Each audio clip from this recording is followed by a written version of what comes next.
안녕하세요, 한성입니다.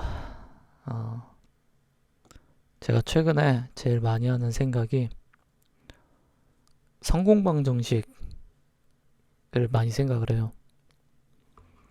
제가 한참 돈을 잘 벌었을 때는 저에게 있어서 성공방정식이 공격적으로 더 밀어붙이는 것밖에 없었어요. 그래서 더 많은 비용을 쓰고 더 공격적으로 사업을 확장시키고 그리고 그게 결과적으로 좋은 선택이 됐었어요. 소위 말해서 물 들어올 때 노젓는 전략이었죠. 근데 물 들어올 때 노젓는 전략은 물이 빠질 때는 유효하지 않더라고요. 전 세계적으로 경기가 안 좋아지고 그러다 보니까 물 들어올 때 노를 천천히 젓거나 아니면 아주 보수적으로 운영했던 곳들이 살아남고 저처럼 공격적으로 확장했던 곳들은 타격이 굉장히 컸죠. 그게 딜레마인 것 같아요.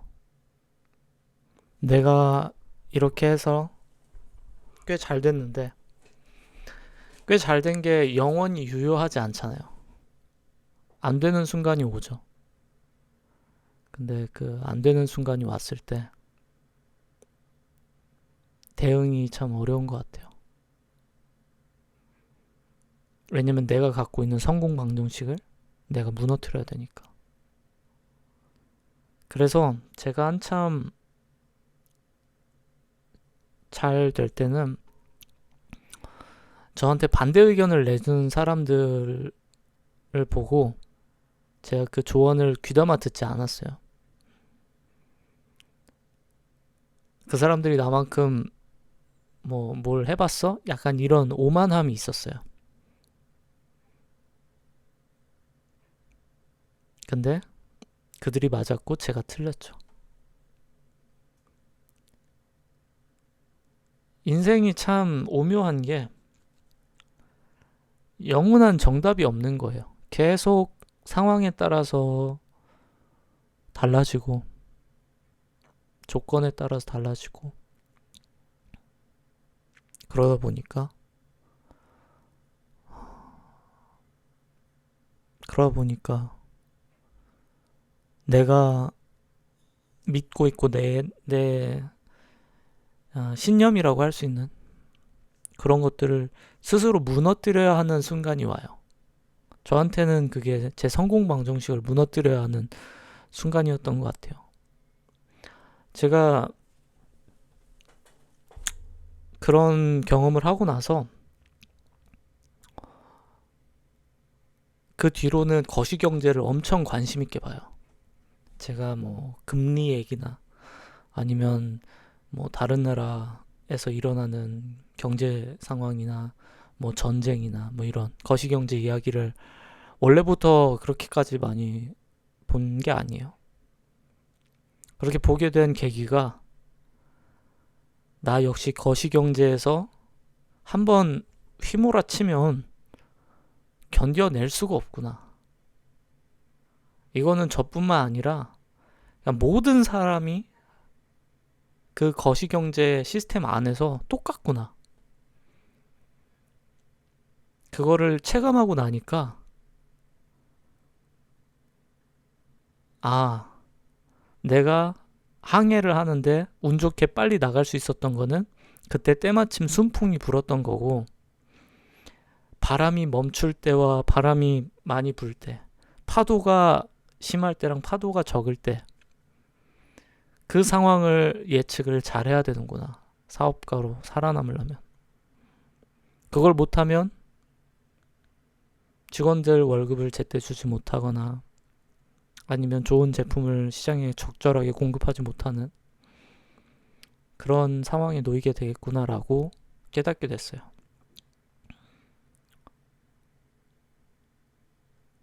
그게 제가 최근에 많이 느끼는 거예요. 내 성공 방정식이 틀렸다. 근데 이 성공 방정식이 틀렸다라는 게 참 재밌는 두 번째 모순이 있습니다. 예를 들면은 이런 사람이 있다고 해볼게요. 외길로 하나의 길만 계속 걸어가는 사람이 있어요.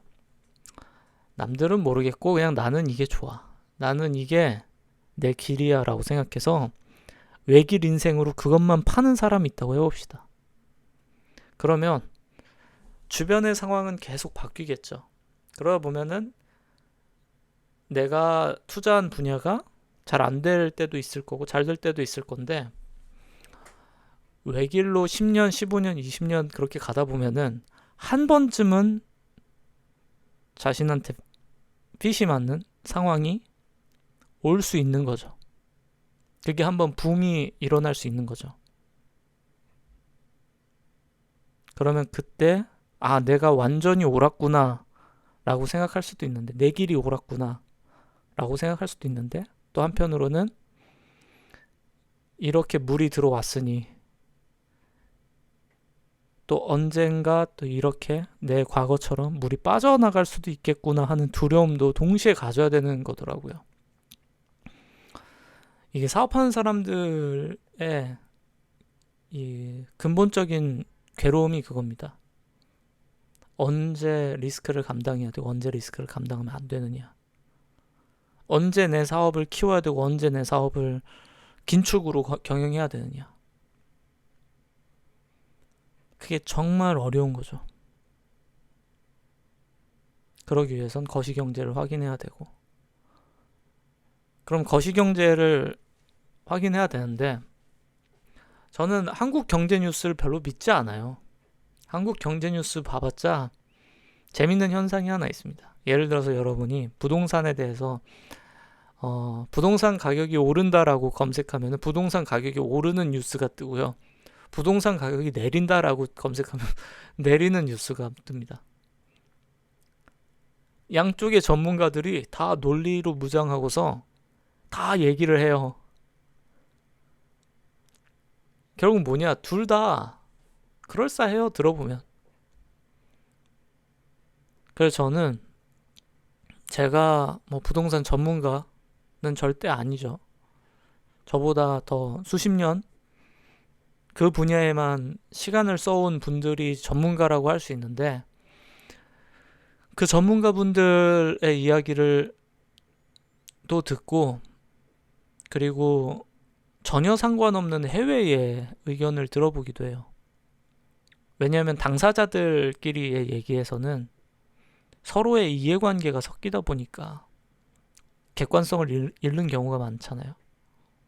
그래서 저는 오히려 멀리서 보는 게 좋을 수 있다.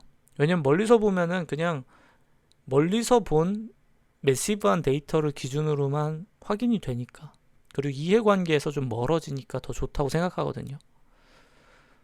예를 들어서 당장 집값만 얘기해도 집값은 각 정권에 따라서 또 집단에 따라서 이해관계가 완전히 다르죠. 그러다 보니까 한국에서는 굉장히 많은 사안들이 다 정반대 의견이 많아요. 어떤 사안이든.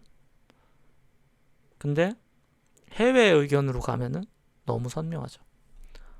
우리나라의 지금 출산율 얘기로 넘어가 보자면 0.67명이 됐습니다. 0.67명.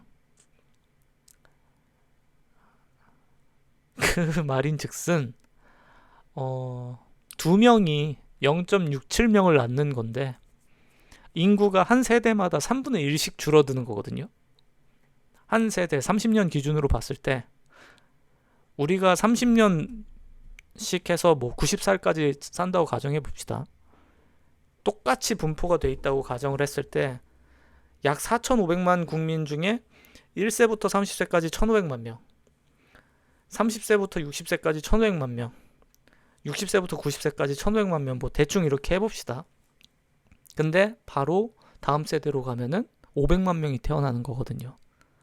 그러면 1,500만 명이 사라지고 그 다음은 500만 명만 생기니까 어떤 일이 펼쳐지냐? 우리나라는 4,500만에서 3,500만 명으로 줄죠.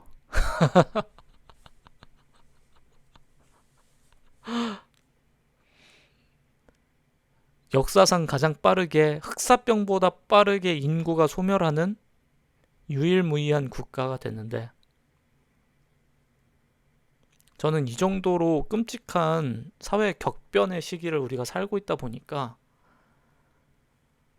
이 안에서 생기는 노이즈가 엄청나다고 생각을 해요. 그리고 그 노이즈 때문에 우리도 그 사이드 이펙트를 받고 있는 거죠. 서로가 서로에게 이게 맞아, 이게 맞아. 정답이 뭔지도 모르는데 다들 막 본인이 맞다고 그러고. 근데 분명한 사실은 우리는 가장 빠르게 소멸하고 있고, 그리고 경제 상황도 매우 안 좋고.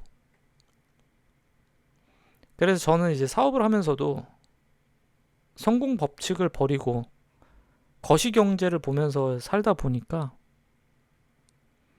이 모든 게 정말로 위험한 게임이다라는 생각을 많이 해요. 제가 한참 투자하시는 분들하고 전문 투자 하시는 분들, 뭐 로비스트들 분들하고 지낼 때는 그분들이 어떻게 돈을 만드는지를 많이 배웠어요.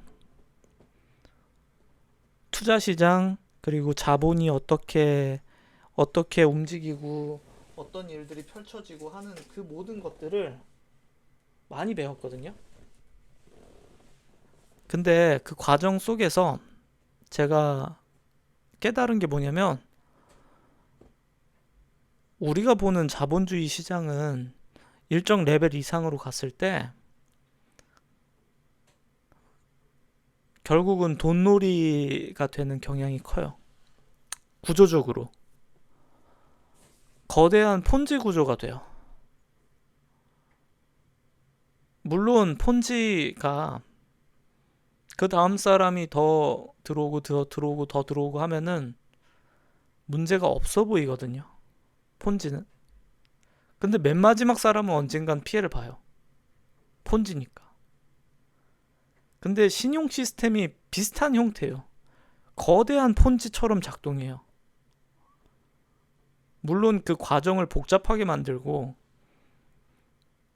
그리고 그 과정에서 실제 수익을 버는 사람과 최종적으로 뭐 폰지의 피해자가 될 수 있는 사람과의 간격을 엄청나게 넓혀버리면 그걸 폰지다라고 증명하는 것도 어려워지는데, 중요한 건 그럴 수 있다라는 거죠. 그러다 보니까 저는 요즘 제가 알고 있었던 모든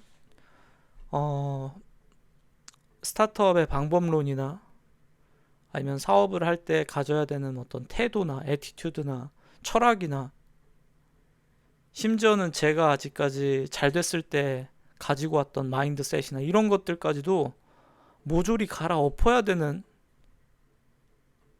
그런 느낌을 많이 받아요.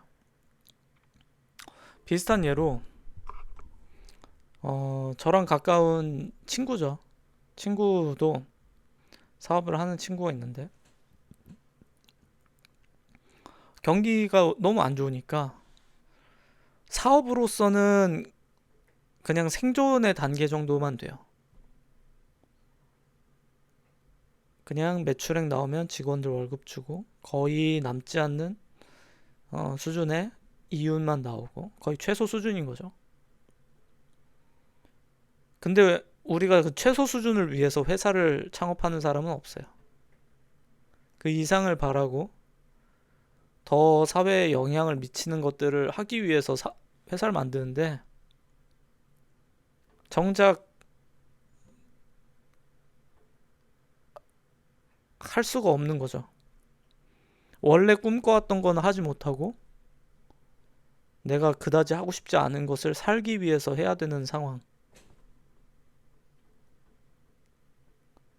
그리고 그러면 보상이라도 크면 좋겠지만 보상도 시장 상황에 따라서 너무 요동치고 아무리 많이 벌어놔도 경기가 안 좋아지고 기업들 문제가 생기고 하면은 바로 B2B 하는 분들은 엄청난 손실이 발생할 수 있거든요. 그럼 결국 남는 게 거의 없어요. 심지어 소득세가 엄청나게 나오잖아요. 우리나라 자본 구조가 탈세를 유도합니다. 이게 되게 문제가 많은 구조인데, 우리나라는 소득세를 최고 소득세 구간이 50% 정도 돼요. 어떤 사람이 50%씩 내고 싶겠어요. 근데 그렇게 해도 자산에 투자하면은 그것보다 훨씬 좋은 거죠.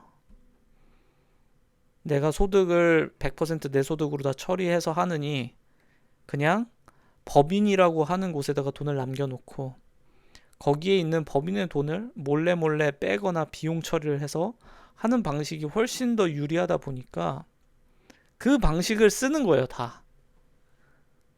자본주의는 우리가 그런 표현 하잖아요. 자본주의 처음에 나왔을 때 애덤 스미스가 한 말인가요? 우리가 빵집에서 맛있는 빵을 먹는 건 빵집 주인이 선하거나 아니면은 배려심이 많고 그래서 빵을 우리가 먹는 게 아니라 빵집 주인이 빵을 팔아서 돈을 벌기 위해서 맛있는 빵을 만들고 경쟁하니까 먹는 거다. 자본주의는 기본적으로 이기심의 베이스를 두기 때문에 모든 게 이기심으로 돌아가거든요. 근데 그 과정 속에서 기업가들한테 부과되는 세금, 세율, 소득세 그것 때문에 결국은 법인세로 탈세하는 게 전략이 제일 좋은 패턴이 됐고, 그러다 보니까 이게 상장 기업으로 갔을 때는 그것도 힘들어지니까는 물적 분할, 인적 분할, 분할 상장, 쪼개기 상장 또 그렇게 가버리고, 이 모든 것들이 이기심의 베이스를 둔 형태로 다 치환이 돼버리고, 결국은 아무리 좋은 그런 경영 철학이나 아니면은 스타트업 방법론이나 이런 것들을 우리가 책을 통해서 아니면 뭐 미국의 전설적인 그런 창업가들 이야기를 들으면서 세팅이 됐더라도 한국 시장에 맞춰서는 또 다른 거예요. 적용이 안 돼. 한 가지 예민한 주제로 또 얘기하자면 한국은 고용시장이 유연하지 않아요. 무슨 말이냐? 채용을 하면은 해고가 어렵습니다. 그러니까 채용도 쉽게 못해요. 채용을 쉽게 못하고 해고도 쉽게 못하고 결국은 채용 과정이 해고가 어려워지니까 채용도 어려워지는 거죠. 비슷한 예로 이런 것도 있어요. 우리가 건물주 보고 건물주가 막 월세 안 내려준다고 욕하는 분들 있잖아요. 근데 건물주는 상가 임대차 보호법 때문에 올릴 수 있는 상한이 5%밖에 안 됩니다. 월세 인상 상한이. 그 말인즉슨 기존 계약을 유지할 때는 10년간 그게 보장이 돼요. 그러다 보니까 내리는 게 굉장히 리스크가 큽니다. 그리고 내리게 되면은 법인이나 이런 데서 빌딩을 짓고 할 때는 평가자산으로 처리되기 때문에 내가 월세를 많이 내려버리면 거기서 그런 밸류에이션이 내려가게 되고 그 밸류에이션이 내려간 것 때문에 또 문제가 생기기도 합니다. 결국은 이 모든 것들이 뭐가 맞고 뭐가 틀리다도 안 되고 시스템이 만들어낸 결과물도 있고 내가 원래 알고 있었던 정답이 아닌 것들도 많고 사업의 규모에 따라서 정답이었다가 정답이 아닌 상황이 오기도 하고 정말 엉망이라고 볼 수 있습니다. 그래서 저는 최근에 그래서 종종 드는 생각이 그거예요. 이 세상에 정답도 없고 성공의 법칙도 없고 오로지 적자 생존이다. 오로지 적자 생존이다. 때로는 내가 정말 종교처럼 따르고 믿고 있던 내 가장 중요한 가치관마저도 살기 위해서는 무너뜨려야 할 수도 있다라는 생각이 들었어요. 그러지 않고는 이 급변하는 사회에서 살아남기가 너무 어렵다. 저는 예전에도 제 영상에서 그런 얘기 했어요. 아마 삼성, 네이버, 카카오 이런 대기업들 50년이나 지나서도 존속할 수 있을까 그런 얘기 했거든요. 제 옛날 영상 보시면 당장 삼성 위기론 엄청나게 나오잖아요. 아무도 몰라요. 50년 뒤에 과연 지금 대기업 중에 몇 개나 살아남을지, 우리가 할아버지 할머니 될 쯤에 몇 개나 살아남을지. 근데 그들이 바보가 아니죠. 다 내놓으라 하는 수재들과 천재들이 모인 집단인데 결과적으로 세계 시장에서 외면받고 경쟁에서 패배하고, 그러면 그 거대한 성과 같은 그런 회사들이 언젠가 다른 회사한테 인수가 되거나 합병되거나 아니면 매각이 돼버려서 파산하는 그런 상황이 오겠죠. 그래서 제가 생각하는 지금 시대에서 제일 중요한 게 규칙 없는, 성공의 법칙이란 없다. 내가 믿고 있는 것까지도 때로는 버려야 한다. 라는 극단적인 생각까지 도달하게 됐어요. 그리고 그런 전략을 취하는 친구들이 오히려 꽤 잘 되고 있고, 너무 사회가 급변하니까 이제는 옛날의 패턴으로 나의 직업은 이거야 라고 말하기가 위험한 시대가 된 거죠. 그 누구도 내가 정년까지 노후 보장된 인생을 살고 있다라고 말할 수 있는 사람이 전체 인구에서 몇 퍼센트나 될까 생각을 해봤어요. 아마 거의 없겠죠. 비단 우리나라뿐만 아니라 전 세계적으로 곡소리가 나오고 있습니다. 우리나라 인플레이션 심해서 물가 때문에 괴롭다고 하잖아요. 우리보다 조금만 더 아래 저개발 국가로 가면은 인플레이션 비율이 10%, 20%, 30%까지 갑니다. 우리는 꼴랑 국가에서 발표한 거 3에서 5% 선인데 10%, 20%, 30%는 다른 얘기잖아요. 어나더 레벨이잖아요.